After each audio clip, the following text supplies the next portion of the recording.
নমস্কাৰ বন্ধুসকল, আপোনালোকক আমাৰ ইউটিউব চেনেলত স্বাগতম জনাইছোঁ। আৰু এই মুহূৰ্তত আপোনালোকক ৰত্নাকৰ চিনেমাখনৰ বিষয়ে, বৰ্ষাৰাণীৰ বিষয়ে বিশেষ মন্তব্য গঢ়ি তুলিছে ফেচবুক লাইভৰ জৰিয়তে। গতিকে আহকচোন ভিডিঅ'টো ষ্টাৰ্ট কৰোঁ। সকলোকে পোনপ্ৰথমে মই নমস্কাৰ জনাইছোঁ। আজি দুটা বিশেষ কাৰণত মই লাইভ আহিছোঁ। প্ৰথমটো হৈছে পোহৰৰ উৎসৱ দীপান্বিতা আজি একদম কাইলৈকে, গতিকে আপোনালোক সকলোকে দীপান্বিতাৰ শুভেচ্ছা জ্ঞাপন কৰিলোঁ। এই পোহৰৰ উৎসৱে আপোনালোকৰ সকলোৰে জীৱন পোহৰাই তোলক। এইখিনিতে এটা অনুৰোধ যে এই পোহৰৰ উৎসৱক আমি পোহৰেৰে উদযাপন কৰোঁ আহক, প্ৰদূষণেৰে নহয়, শব্দৰে নহয়। সুন্দৰ সুন্দৰ মাটি চাকি পায়, মাটি চাকি আমি জ্বলাওঁ, সুন্দৰকৈ এই উৎসৱটি উদযাপন কৰোঁ, সুৰক্ষিত থাকোঁ। কণ কণ ল'ৰা ছোৱালীসকলক এই ফটকা এই সকলোৰে পৰা দূৰত ৰাখিব, বা যেতিয়া জ্বলাই আপোনালোক কাষত থাকিব, আৰু সুন্দৰ হওক এই উৎসৱ আপোনালোকৰ, তাৰে মই কামনা কৰিলোঁ। আৰু দ্বিতীয়তে মই আপোনালোক সকলোকে ধন্যবাদ জ্ঞাপন কৰিবলৈ আচলতে মই লাইভ আহিছোঁ। ৰত্নাকৰ ছবিখন আপোনালোকে ইমান সুন্দৰকৈ আদৰি ল'লে। অসমৰ ইমূৰৰ পৰা সিমূৰলৈ আমি প্ৰচাৰলৈ গৈছিলোঁ। প্ৰচাৰতে আমি অভূতপূৰ্ব সঁহাৰি পাইছিলোঁ। তেতিয়াই মনত এক বিশ্বাস হৈছিল যে ছবি চাবলৈ অসমীয়া ৰাইজ ওলাই আহিব আকৌ। সেই যৌৱনে আমালোকৰ হিয়া দিয়া নিয়াৰ যিটো আমি ঢৌ দেখিছিলোঁ মিছন চাইনাত, কাঞ্চনজংঘাত, উৎসাহিত হৈছে সকলো। তাৰ পৰাই যতীন দায়ো কৈছে উৎসাহিত হৈছে, আৰু ইমান সুন্দৰকৈ এখন ছবি নিৰ্মাণ কৰিবলৈ সাহস কৰিলে। তাৰপিছত আমি প্ৰচাৰ কৰিলোঁ। প্ৰচাৰত মই কৈছোঁৱেই যে অভূতপূৰ্ব সঁহাৰি পাইছোঁ, মৰম পাইছোঁ। এতিয়া ছবিখন মুক্তি লাভৰ পিছত আজি তৃতীয় সপ্তাহটো সফলভাৱে প্ৰতিটো ছবিগৃহতে অসমত চলি আছে। সঁচাকৈ খুব ভাল লাগিছে, আমি আনন্দিত। মোৰো কাম ভাল পাইছে বুলি শুনিছোঁ, ছ'চিয়েল মিডিয়াত দেখিছোঁ, বা যিসকলক লগ পাইছোঁ।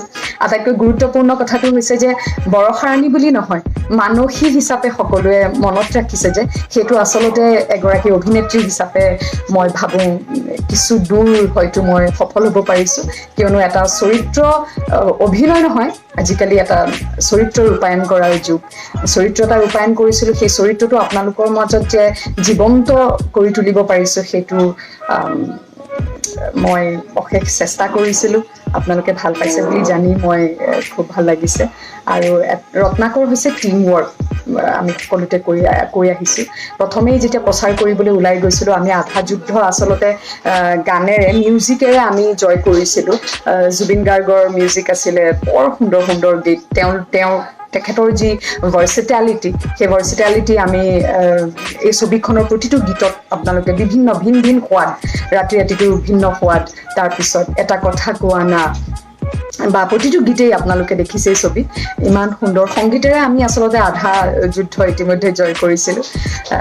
প্ৰচাৰ কৰি অহাৰ পিছত মই বিভিন্ন চেনেলতো কৈছোঁ, সদায় প্ৰচাৰ কৰাৰ পিছত আচলতে আমি অভিনেতা অভিনেত্ৰীসকলৰ কি হয়, আমি ডাবিং কৰাৰ সময়ত নিজৰ পাৰ্টটোহে দেখোঁ।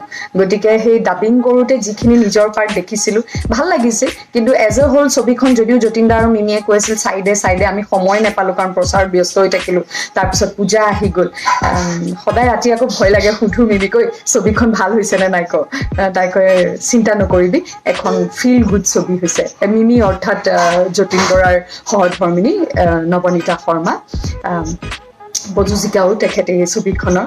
আৰু মোতকৈ অলপ ডাঙৰ হ'লেও মই বান্ধৱী বুলিয়ে তেওঁক জ্ঞান কৰোঁ, গতিকে মিমি বুলি মাতোঁ। তাৰপিছত কয় যে নাই ছবি ভাল হৈছে, চিন্তা নকৰিবি, ফিল গুড। কিন্তু এনেকৈ অসমীয়া ৰাইজে ভাল পাব সেইটো আমি আচলতে ভবা নাছিলোঁ, যে সকলোৱে চাই পেলাই, এক মিনিট মোৰ ফোন এটা আহিছে, সকলোৱে চাই পেলাই যে আকৌ এবাৰ চাম, এবাৰত হেঁপাহ নপলালে আকৌ এবাৰ চাম, সেই বস্তুটোৱে আমাক বেছি উৎসাহিত কৰিছে। কাৰণ সেইটোৱে আচলতে আমি বিচাৰোঁ যে প্ৰচাৰত এতিয়া প্ৰথম 3 দিন বা প্ৰথম এসপ্তাহ ৰাইজ ওলাই আহিব, কিন্তু সেই যে এটা মুখৰ প্ৰচাৰ হয় ছবিখন চোৱাৰ পিছত যে ভাল হৈছে বেয়া হৈছে। এতিয়া ছবিখন ভাল হোৱাৰ কাৰণে ভাল পাইছে, ওলাই আহিছে ৰাইজ 2-3 বাৰ, মইতো 11 বাৰলৈকে চোৱা দৰ্শক লগ পাইছোঁ। গতিকে মই যদি এনেকৈ আহি আপোনালোকক এবাৰ ধন্যবাদ নজনাওঁ, তেতিয়াহ'লে আচলতে আধৰুৱা হৈ ৰ'ব। সেয়ে পুনৰবাৰ আপোনালোক সকলোকে ধন্যবাদ জনাইছোঁ। ইমান সুন্দৰকৈ ছবিখন আপোনালোকে আদৰি লৈছে।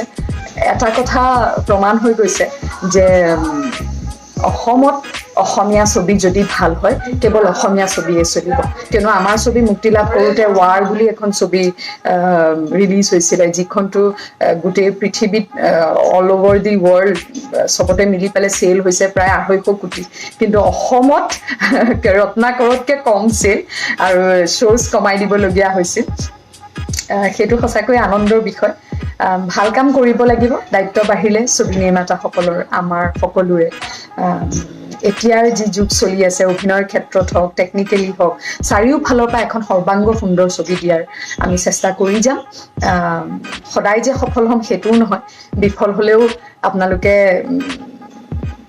সাহস দিব বুলি আমাৰ বিশ্বাস আছে সাহস দিব আশীৰ্বাদ কৰিব যাতে ভৱিষ্যতে ভাল কাম আৰু কৰি যাব পাৰোঁ অভিনয় ভাল পাওঁ খুব পাগলৰ দৰে ভাল পাওঁ একো নিশিকিলোঁ অভিনয়ৰ বাহিৰে গতিকে আশীৰ্বাদ কৰিব যাতে ভাল হয় আৰু পুনৰবাৰ আপোনালোক সকলোকে ধন্যবাদ জ্ঞাপন কৰিছোঁ এনেকৈ হিলদল ভাঙি ওলাই আহি অসমীয়া ছবি আপোনালোকে আঁকোৱালি লোৱাৰ বাবে চোৱাৰ বাবে অশেষ ধন্যবাদ পুনৰবাৰ দীপাৱলী আপোনালোক সকলোকে শুভেচ্ছা জ্ঞাপন কৰিছোঁ এই পোহৰৰ উৎসৱে আপোনালোকৰ জীৱনলৈ লৈ আনক পোহৰ সুখ শান্তি আৰু সমৃদ্ধি প্ৰদূষণমুক্তভাৱে আহক আমি এই উৎসৱ উদযাপন কৰোঁ ধন্যবাদ